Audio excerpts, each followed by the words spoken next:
For this video, I'll be discussing common ways for soldering wires to other wires. I'll be assuming that you've already watched my previous two videos for my Soldering Basics series.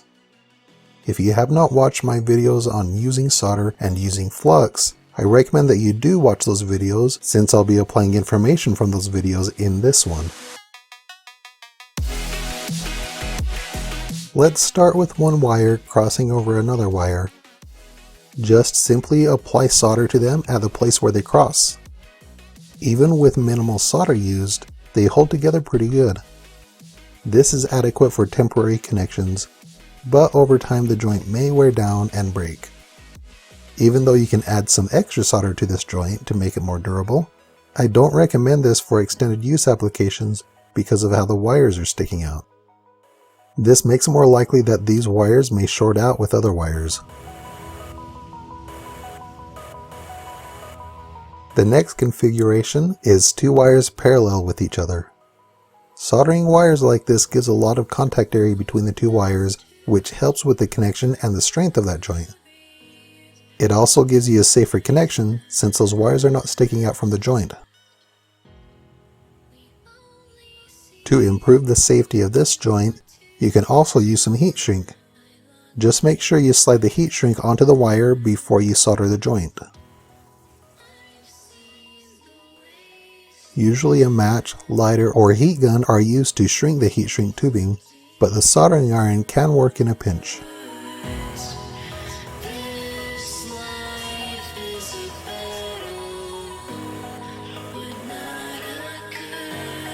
The next configuration is two wires wrapped around each other like this. This gives a good connection and good strength, but it can be a bit difficult or awkward to wrap the wires together like this. Alternately, you can wrap the wires together like this. It's much easier to twist the wires together effectively, but it affects the outcome when you straighten out the wires. You can bend the solder joint to one side, but then you're left with that one side being thicker. This may not be an issue with your needs, but it is something to consider. Those options are for solid wires, but if you have stranded wires, here's another option. You can kind of interweave the wires together.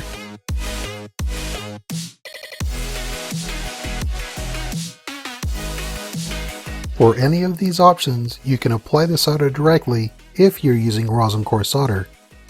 Or another option is to put some flux on the wires first, then add the solder as the flux melts. Remember that flux is used to penetrate through the oxide layer of the wires and help the solder bond.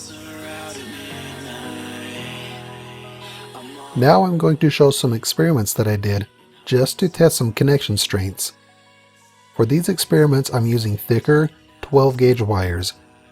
People don't usually solder with 12 gauge wires, but it's thick enough for me to do these tests. First, I try having the wires directly end to end.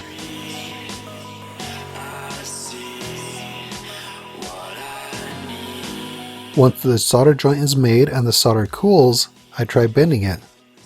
The joint breaks without any difficulty. Next, I overlap the wires about 2 mm, which is similar to the width of the individual wires.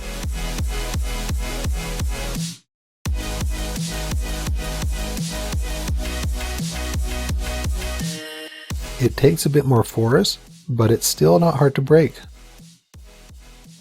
And finally, I overlap the wires about 10 mm.